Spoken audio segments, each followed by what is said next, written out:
Okay, hello, Deuterinos. What's happening?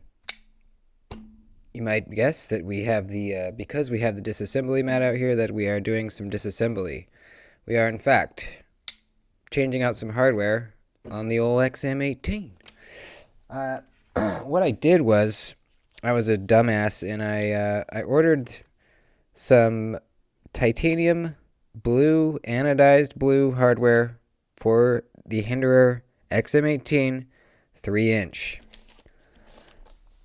This is not the 3-inch, so I messed up. Um, but the right stuff, the correct hardware for the 3.5-inch came today. So I'm going to be setting this back, but I'm going to just shout it out and give anybody out there the opportunity to buy these from me before I send them back. I'll cut you a little deal, the brand new, never used, for an XM-18 3-inch. They're titanium blue anodized. So no one hits me up, no big deal. I'm just going to send them back, but yeah, I got the right ones. So let's pop them in. Should be pretty easy. I've taken apart the XM-18 a few times now, and I feel pretty confident that we're not going to have any problems. Now, historically, this channel has not been very good with disassemblies. There always seems to be some kind of problem. Doesn't go smoothly, but I'm pretty certain this one's going to go well because I'm prepared. So, first thing I'm going to do, take off the clip, because I found that it kind of gets in the way when you're trying to tape off these nuts. So, I thought this was on all Hinderers, but apparently the Eclipse is not this way. But the XM-18, 3.5-inch and 3-inch, this is just a nut. It's not double-sided,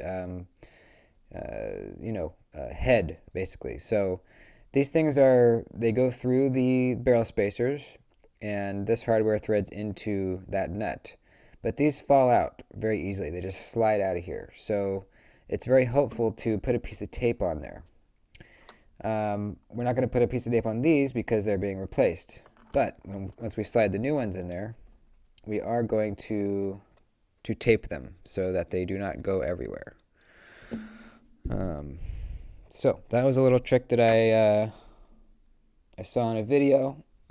First time I took it apart, I didn't remember it, and they went flying. So at least we're a little bit more prepared this time. So the hardware that I have is the barrel spacers, right there, and the nuts. And this is all the blue that I'm going to be adding to the knife. No more blue after this. You can see my fancy filler tab. Just got it the other day. Rick's Special Project filler tab. It's got a little horse head and a horseshoe. I really like it. I paid 35 bucks for it. Too much for a tiny little piece of titanium, but I like it. So that's all that matters, right? I still don't think I'm using the right hardware. In fact, I think this is an Allen key. But this works too. Should I take those out first? Yeah. Well, yeah. I'll take out the body screws first. Actually, I wonder if I'm going to be able to slide these in without even taking out the pivot. Would that be cool? Or what? Oh, I might be able to. Ooh. That doesn't want to slide in there, though. Maybe if I take the next one out, too.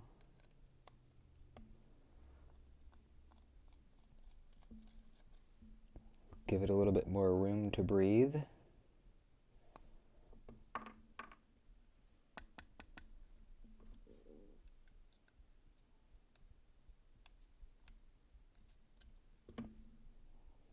There comes that one. Now, can I slide you in there, please? Pretty please? No, it's not going to go. Alright, let's take them all out. Thought for a second possibly it might be easier than I was expecting, but nope. It is not the case. So I'm not saying this is the last modification I'm going to do to the XM-18 here, but for now, at least for the color, um, I don't want any more color. The show side is completely monochrome. The you'll be able to see blue on the back here and some blue accents on the lock side. So I think that's perfect. I'm going to try to leave it at that. Let's see if I can push this out. Thread this in a little bit. Push it out. There we go. Get the nut. Get the nut out, I said. There we go. So we got the hardware that we're reusing. Put that over there. All the old stuff right there. Now can I get this to pop out? Yep. Okay, now maybe I can slide these in. Possibly. Yep. Nice. Just slide them on in there like that. Will the nut go in? Yep. Oh yeah. Awesome. All right. I'm not going to tighten that down all the way because I want to still be able to separate the scale a bit. Hopefully be able to, yep. Man, I might not even have to mess with the pivot. That is very cool. Very, very cool. Very, very cool. Very, very cool.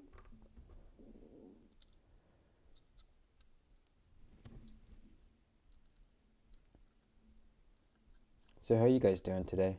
I know you can't respond to me, but how you doing? I hope your day was really, really good. Mine was okay. My boss brought in, we've been having kind of a bit of a stormy few weeks here. My boss brought in a barbecue pit I had made for him a few years back. Really nice Santa Maria style big barbecue pit. And apparently in the storm, a tree from the neighbor's house had fallen on the barbecue and absolutely just crunched it, like destroyed it. So today I was cutting off a bunch of pieces of it and re-welding on pieces and so forth. So that was kind of fun. All right, we got him in. Just messing with the pivot a little bit.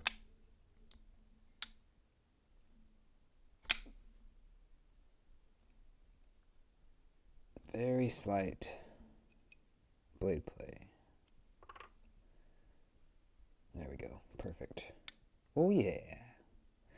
Man, these Hinderers, disassembly, once you get the hang of it, they just go back together so easily. I've taken this apart, like 4 times now? Because when I got these, the hardware for the 3-inch, the wrong ones, I took the whole thing apart before I realized they were the wrong things. The wrong ones. So I've taken this apart now like 4 times. Every single time, it's gone back together perfectly centered.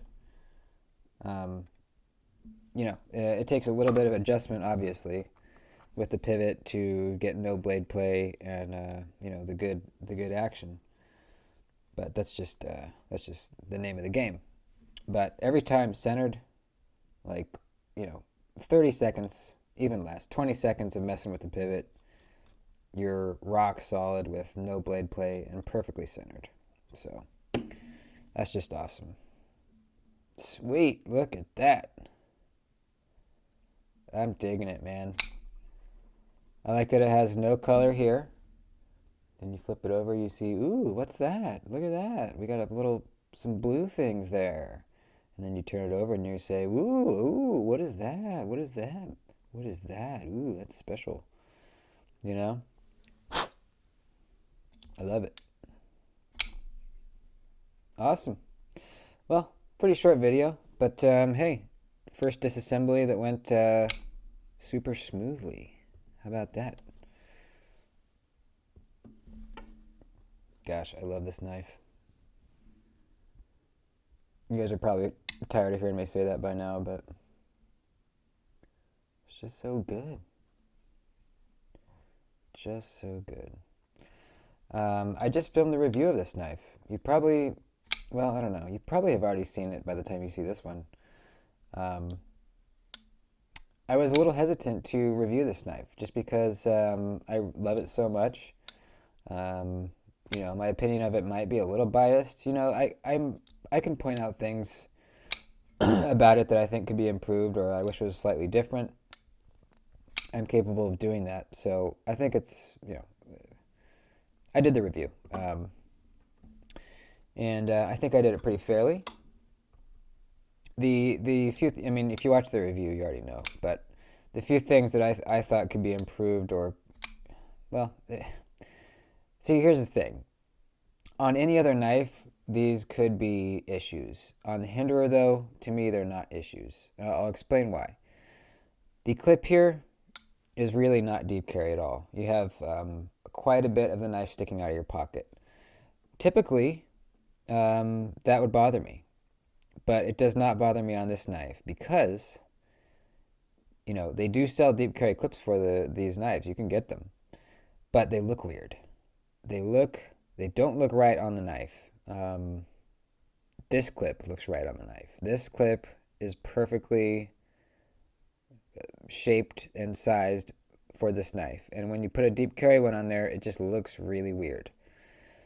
So that's an example of what I'm talking about. On any other knife, that would be an issue for me. On this one, this is perfect. Another thing is, the uncomfortable flipper tab. It's curled up, kind of pokey. But in the open position, it's curling down, and it creates this super comfortable finger guard right here. Makes you feel really safe and locked in. Makes you feel like you're holding a dagger with the cross guard. Not an issue because it does that. Thick behind the edge, but it's a Hinderer, so I don't care. This is a beast. This is meant to be taken into battle with you. Obviously, I'm not going to, because I don't want to scratch it. But that's what it's built for. Could be thinner for sure. It would be cool to one day have a Hinderer and get a regrind on it. That would be incredible. I hope to one day do that. But it's just these little things that And the other thing was you need 3 different types of bits. Types of bits to get this apart. You need the flathead, you need the spanner, you need the Phillips, and you need the Allen keys. Kind of inconvenient, but hey, I don't care. Why should that bother me? I have all 3 right here on my desk. Not an issue. So, watch the full review if you're interested. I'll put a link to it right up in the corner there. Take you to it. So, anyways, that's it for today. I got to get ready for the live stream happening here tonight. I'm filming on a Tuesday. We got the live stream at 6 p.m. Pacific. So I'm going to get all set up for that. I'll see you guys in there. Adios.